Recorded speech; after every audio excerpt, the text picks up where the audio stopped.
Assalamualaikum warahmatullahi wabarakatuh teman-teman semua. Kembali di kelas terbuka masih bersama saya Fakiza Muklis ya. Nah, di video ini teman-teman semua, kita akan bahas gimana caranya ya kita belajar, menjadi full stack web developer dengan cara yang mudah ya. Jadi cara termudah lah ya. Jadi saya nggak bilang bahwa caranya itu akan gampang, tapi ini adalah cara termudah buat kita bisa belajar full stack web development ya dengan roadmap yang short ya. Ini buat kita semua para pemula dan para otodidak ya. Problemnya adalah terkadang pertama kali ini saat kita mau belajar full stack web developer ya, kita tuh dibombardir dengan banyak sekali ya framework dan library yang ada ya di full stack web development ini ya. Dari misalkan pilih bahasa pertama ya. Pertama ada JavaScript bang, ada yang lain, ada PHP, ada Python dan sebagainya gitu. Itu yang bikin kita jadi agak pusing teman-teman semua. Nah, di sini kita akan bahas ya. Jadi cara belajar yang menurut saya sih yang agak santai gitu ya. Jadi kita bisa belajar dengan lebih mudah. Oke teman-teman semua, jadi stay tune ya. Jadi kita akan bahas mulai dari bagian-bagiannya, komponen-komponennya yang bisa kita pelajari dari awal ya buat kita yang baru belajar ingin buat web dan ingin menjadi full stack web developer. Oke, jadi pertama ya. Jadi pertama adalah kita harus lihat dulu step-step yang perlu kita pelajari ya untuk membuat website dan menjadi full stack web developer. Jadi saya udah punya catatannya di sini ya. Jadi saya akan bahas saja. Yang pertama ya, langkah pertama adalah kita harus kenali dulu stack teknologi yang akan kita kejar ya, atau kita pelajari. Nah, di full stack web development itu yang awal-awal ya, yang harus kita pelajari adalah kita harus pahami bahwa di web development itu ada 3 bagian ya yang bisa kita pelajari dari awal ya. Jadi yang pertama itu adalah presentation layer ya. Jadi ada presentation layer, lalu ada business logic layer, lalu ada database layer. Nah, layer yang pertama, teman-teman semua, itu adalah layer yang bertugas sebagai antarmuka ya atau interface atau yang sering dikenal dengan front end ya, yang kalau misalkan kita cari di Google gitu ya, itu adalah tentang front end. Lalu yang kedua adalah business logic layer ya. Nah, business logic layer ini adalah yang menghubungkan antara presentasi tadi ya, presentasi tampilan di depan gitu ya di website gitu, dan juga dengan layer data ya. Nah, layer data ini adalah yang menaruh semua data yang ada di web yang dinamik ya, yang kita bisa input data, kita ubah data gitu ya, dan rata-rata ya pasti CRUD juga gitu ya, ada create, read, update, sama delete biasanya ya. Dan memang rata-rata seperti itu ya, ujung-ujungnya aplikasi itu adalah CRUD juga gitu ya. Nah, lalu yang terakhir itu adalah database layer. Nah, ini adalah database layer di mana kita menghandle konektivitas database ya dengan kalau misalkan kita yang kenal sekarang itu adalah aplikasi backend ya di server side aplikasinya. Jadi sebenarnya kalau kita lihat ya dari presentation layer gitu, terus business logic layer, terus ada database layer, kira-kira apa yang cocok untuk kita ya? Kayaknya sih JavaScript ya. Jadi rata-rata orang kalau misalkan belajar web, belajar apa ya? Belajar JavaScript gitu ya. Biasa lah ya, JavaScript ini kayak anak SD yang baru lulus terus mainannya di sekolah SMA ya, di kantin SMA mainannya. Jadi kayak dia anak baru yang baru datang terus tiba-tiba, hey, I can do anything gitu ya. Jadi kayak keren banget sih ya JavaScript. Tapi nanti kita akan balik lagi ya ke sini ya, oke. Nah, jadi kita bahas dulu nih ya. Pertama dari layer-layer tadi ya, ada presentation layer, terus ada business logic layer ya, terus ada database layer ya. Yang pertama teman-teman semua ya, pertama itu adalah presentation layer. Nah, kita nih di presentation layer atau di bagian front end, kita harus belajar apa dulu gitu yang pertama. Pertama-tama ya jelas ya, kita harus belajar HTML dan CSS atau CSS ya. Nah, ini teman-teman semua, jadi HTML itu adalah sebuah ya markup language ya, bahasa markup untuk menampilkan komponen-komponen di website kita ya. Terus CSS ya, CSS semacam kita ngasih stylenya lah ya, ngerubah font, ngerubah warna dan sebagainya. Nah, terus satu lagi yang harus kita pelajari itu adalah JavaScript ya. Nah, JavaScript ini berfungsi untuk apa ya? Berfungsi semacam ngeklik ada alert gitu ya. Tuh diklik ngerubah background warna gitu ya. Kayak gitu-gitu lah. Terus diklik jadi apa gitu ya. Nah, itu adalah JavaScript. Jadi yang bikin tampilannya lebih dinamik ya, tampilannya ya, bukan datanya, tapi tampilannya lebih dinamik itu pakai JavaScript. Nah, di sini teman-teman semua, pertama kali kita akan belajar bahasa pemrograman ya, logic ya, di bagian JavaScript. Oke, jadi sekarang kita jadi belajar website ya, kita perlu belajar pemrograman, itu dia. Nah, ini JavaScript adalah tahap awal yang sangat memudahkan kita semua yang baru belajar pemrograman gitu. Kenapa? Karena apa yang kita program akan bisa kita langsung lihat di webnya ya, atau di browsernya ya, atau di program kita, aplikasi web yang udah kita buat tadi di HTML sama CSS. Ya, jadi 3 ini Menurut saya sih wajib banget ya kalau kita belajar web ya. Jadi HTML, CSS, JavaScript ya, front end ya. Jadi udah itu adalah baseline fondasi kita untuk belajar website. Oke.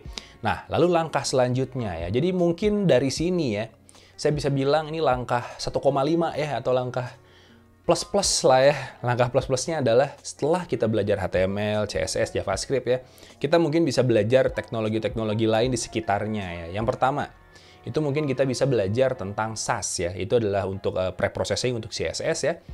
Itu yang pertama, jadi lebih memudahkan kita untuk membuat styling di si webnya ya. Lalu yang kedua itu adalah nggak ada salahnya kita belajar jQuery teman-teman semua. Di sini kita belajar DOM manipulation ya, biar kita mengenal lebih jauh tentang DOM gitu ya. Ya, dokumen objek model ya. Nah, lalu selanjutnya ya boleh lah ya kita ekspor tentang Bootstrap ya gitu ya. Jadi kita bisa belajar lebih jauh gitu ya, sambil belajar dikit-dikit desain lah ya untuk bagian front end gitu. Nah, habis dari sini ya mungkin ya salah satu yang saya rekomendasikan teman-teman semua untuk belajar framework di front end itu yang awal adalah Vue.js ya. Jadi kalian tutup telinga dulu atau tutup mata dulu sama React ya. Jadi Vue.js dulu aja yang relatif lebih mudah untuk para newbie ya. Untuk para newbie yang pemula-pemula kayak saya misalkan ya di web programming, itu saya akan belajar Vue.js dulu ya. Nah, ingat, kita di awal tadi, kita udah belajar JavaScript ya. Kita belajar JavaScript, ya vanilla JavaScript ya dari nol. Nah, dari situ jadi modal teman-teman semua untuk kita belajar framework ini ya. Buat apa? Biar kita bisa bikin single page application teman-teman semua ya. Jadi pakai Vue.js jadi lebih mantap gitu ya. Tutup mata dulu buat Angular, buat React gitu ya, buat Svelte ya. Tutup mata dulu, belajar aja Vue dulu ya, yang relatif lebih mudah teman-teman semua. Jadi kita belajar ini Vue ya biar apa? Biar kita jadi ya new kids on the block ya. Jadi kayak, kamu udah belajar apa nih web? Saya udah belajar Vue.js ya, jadi kan keren ya. Jadi React nanti aja dulu gitu ya.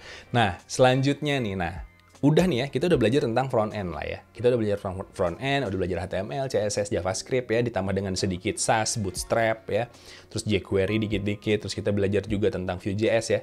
Nah, barulah kita masuk ke bagian business logic, teman-teman semua. Di business logic ya, kita di sini ingin belajar tentang bagaimana mekanisme sebuah request ya. Request kita handle ya. Jadi misalkan usernya berinteraksi dengan website, terus kita nge-handle-nya kayak gimana. Nah, di sini teman-teman semua, karena kita udah belajar JavaScript dari awal ya, udah belajar tadi di awal jQuery, terus belajar Vue.js, nggak salahnya kita lanjutkan di roadmap-nya JavaScript gitu. Jadi yang kita pelajari apa ya? Node.js ya. Sebuah engine ya dari V8-nya Google gitu ya, Chrome, kita jadi bisa menjalankan JavaScript ya di server gitu. Nah, dari sini teman-teman semua, kita belajar Node.js ya lebih mudah. Kenapa? Karena kita belajar JavaScript tadi ya di bagian front end. Jadi itu di bagian client side. Sekarang kita tarik JavaScript-nya ke bagian server side ya. Nah, di sini ya salah satu framework lah ya, framework yang bisa kita handle ya untuk mengambil request terus ngasih respon gitu ya, itu adalah Express.js teman-teman semua. Yang bisa membantu kita ya ngonekin yang tadi dengan front end yang kita udah pelajari gitu. Jadi menggunakan Express.js pasti akan lebih mudah gitu karena kita udah belajar JavaScript. Itulah kenapa JavaScript udah ya. Udah gitu ya. Nah, habis dari sini teman-teman semua, kita sekarang udah bisa nih ya berinteraksi antara front end dan back end gitu ya. Jadi kita udah belajar full JavaScript semua dari depan sampai belakang. Kan lebih mudah sekali teman-teman semua saat kita udah belajar stack ini ya. Jadi sekarang kita udah bisa mengklaim bahwa diri kita adalah bisa menghandle ya front end dan back end ya saat di Express.js-nya. Nah, selanjutnya nih teman-teman semua. Jadi setelah presentation layer, terus ada business logic layer. Nah, sekarang kita masuk ke bagian database layer. Nah, di sini nih teman-teman semua, saat kita masuk ke dunia lain ya. Dunia yang berbeda tentu saja. Jadi kita belajar tentang programming, kita belajar tentang tampilan. Nah, sekarang kita belajar tentang bagaimana kita mengelola data ya. Nah, database pada umumnya teman-teman semua kita punya dua tipe ya, SQL sama NoSQL. Nah, di sini kita punya dua tipe database ya. Yang pertama relasional, yang keduanya tidak relasional, jelas ya. Nah, ini sebenarnya tidak ada pilihan mana yang bagus, mana yang jelek teman-teman semua. Di sini kita pilih aja salah satu ya. Kenapa? Karena saat kita sudah pilih salah satu, kita akan lebih mudah mempelajari yang lainnya ya. Misalkan kalian mau belajar yang SQL pakai MySQL misalkan atau PostgreSQL ya. Nah, di situ kita bisa belajar di sana. Nanti kalau sudah mengerti di sana di bagian relasional, kita bisa masuk ke yang non relasional gitu. Misalkan MongoDB gitu ya. Kita bisa pindah ke sana. Nah, jadi pilih aja dulu. Nah, sekarang yang paling mudah apa gitu ya. Mungkin saya bilang yang paling mudah adalah kita masuk ke yang bagian MySQL aja. Karena itu banyak digunakan di mana-mana, apalagi di Indonesia gitu ya. Yang bagian MySQL. Kalau kalian misalkan, atau sekarang namanya MariaDB ya. Atau kalian kalau pengen yang agak fancy dikit ya masuk aja langsung ke MongoDB. Nggak ada salahnya. Nggak ada yang salah. Misalkan, kenapa nggak belajar SQL dulu? Nggak ada yang salah ya. Pilih salah satu, teman-teman semua. Nah, di sini teman-teman semua, kalau kita belajar tadi kita urutin dari awal sampai akhir ya. Jadi kita udah belajar HTML, CSS ya, terus kita tambahin perintilan-perintilan tadi JavaScript ya, tambahin perintilan-perintilan sisanya, terus kita belajar Vue.js ya. Terus selanjutnya adalah kita belajar di Node.js ya, terus belajar Express.js ya untuk bagian bisnis logiknya. Nah, terus kita masuk ke database ya. Database kita belajar misalkan kalian mau ngambil MongoDB misalkan. Nah, ini teman-teman semua itu adalah sebuah stack teman-teman semua, stack teknologi yang kita sebut sebagai, itu berarti ada M itu adalah MongoDB, I ya, E atau I ya itu adalah Express.js, terus ada V itu adalah Vue.js, N adalah Node. Ini yang kita sebut sebagai stack Maven ya. Ini yang salah satu stack yang sangat terkenal teman-teman semua, yang sangat direkomendasikan untuk web development. Nah, jadi sekarang kita udah jadi full stack nih. Nah, dari sini teman-teman semua ya, itu menjadi bahan atau modal yang kita bisa pakai untuk mengeksplor yang lainnya gitu. Apakah kalian mau ganti view-nya dengan React? Silahkan gitu ya. Atau kalian mau ganti Node.js sama Express-nya jadi Laravel sama PHP? Bisa ya. Kalian mau ganti yang belakang itu jadi Python sama Django? Bisa ya. Itu tinggal pelajari aja ya. Jadi kita mulai dari JavaScript karena kita sudah familiar dari awal tentang JavaScript ya. Kalau misalkan kita pindah-pindah gitu ya dari bahasa satu dengan bahasa yang lain, mungkin itu akan menyulitkan untuk bagi kalian yang pertama kali belajar gitu teman-teman semua. Ya jadi kita bisa belajar itu semua. Nah, sekarang pertanyaan adalah gimana caranya supaya kita bisa belajar ini dengan lebih mudah gitu ya. Nah, di sini ada sebuah kelas teman-teman semua yang bisa kita ikuti ya. Jadi dari teman saya di Codepolitan ini sudah membuat ya sebuah kelas, namanya adalah kelas fullstack.id teman-teman semua. Nah, di sini kita bisa belajar lebih dalam teman-teman semua. Teknologi-teknologi tadi yang sudah kita bahas di depan untuk kita pelajari ya. Ini adalah salah satu kelas yang menurut saya roadmap-nya bagus ya untuk kita pelajari gitu. Jadi di sini yang pertama ya, kita tuh punya video materi pembelajaran yang sangat lengkap ya. Jadi banyak nih, ada 760 materi video belajar, terus ada 75 jam durasi belajar teman-teman semua ya. Nah, di sini keuntungannya adalah kita hanya bayar sekali ya, terus kita bisa mengakses seumur hidup dan ada update-nya. Jadi ini agak tricky untuk full stack developer teman-teman semua. Jadi saat kita sudah belajar satu stack, nanti tiba-tiba kita diminta untuk membuat dengan stack yang lain ya. Kita harus bisa beradaptasi teman-teman semua. Nah, di sini di course ini kita akan mendapatkan updatean yang banyak ya. Jadi ada teknologi baru, kita akan diupdate terus gitu ya. Nah, di sini teman-teman semua, kita juga sudah punya fasilitas belajar yang bagus ya. Jadi ada konsultasinya, ya ada forum tanya jawab, jadi nggak usah pusing-pusing lagi gitu ya. Untuk misalkan kita kalau punya pertanyaan yang berkaitan dengan masalah di full stack development gitu ya. Nah, materi belajarnya banyak banget. Di sini juga ada front end ya, ada back end, terus ada kasus dari full stack-nya ya. Itu yang kita butuhkan sebenarnya. Itu adalah kasus bagaimana membuat sebuah aplikasi yang full stack gitu ya. Oke, nah terus di sini juga ya, lihat di sini sudah ada stack-nya ya, di sini sudah ada Node.js, Express.js dan MongoDB ya yang akan ditambahkan dan dilengkapi di kelas ini. Nah, untuk gabungnya teman-teman semua itu gampang banget ya.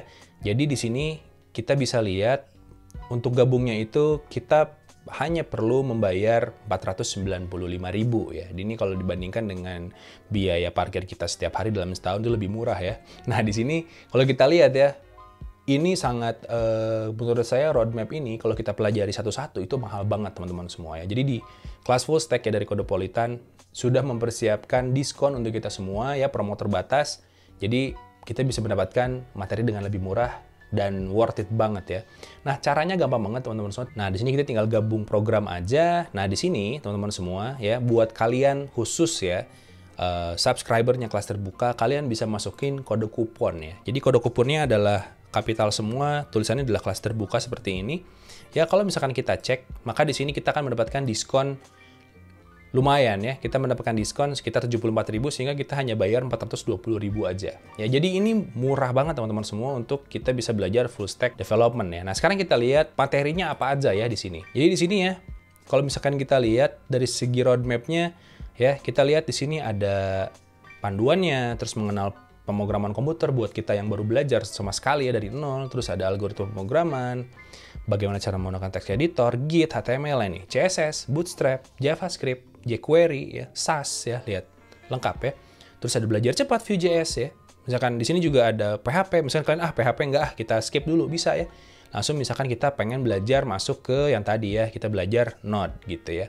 Nah, di sini kita bisa langsung belajar, di sini ada ya, langsung belajar Node.js-nya. Nah, ini udah lengkap banget teman-teman semua dan videonya banyak banget ya. 760 video loh. Jadi itu kayak dalam setahun juga mungkin nggak akan habis ya. Jadi kayak worth it banget. Nanti tahu aja pas kita balik lagi ternyata ada video baru gitu ya. Jadi gitu teman-teman semua ya. Bagaimana kita belajar sebagai pemula ya, untuk belajar gimana caranya membuat program web ya sebagai full stack web developer gitu ya. Jadi membuat dari awal semua stacknya kita pelajari. Nah, keuntungannya adalah nanti dari sini teman-teman semua kita jadi bisa melihat teknologi dari web ya secara umum gitu. Oke teman-teman semua, jadi itu adalah tips untuk bagaimana kita menjadi full stack web developer dari awal ya untuk pemula teman-teman semua. Nanti kalau kalian udah jagoan mah ya nggak usah nonton video ini, langsung aja baca dokumentasinya gitu teman-teman semua. Jadi mungkin itu yang bisa saya sharing untuk video kita kali ini. Jadi sampai ketemu di video selanjutnya ya. Jadi keep coding, stay awesome teman-teman semua, keep safe ya. Bye.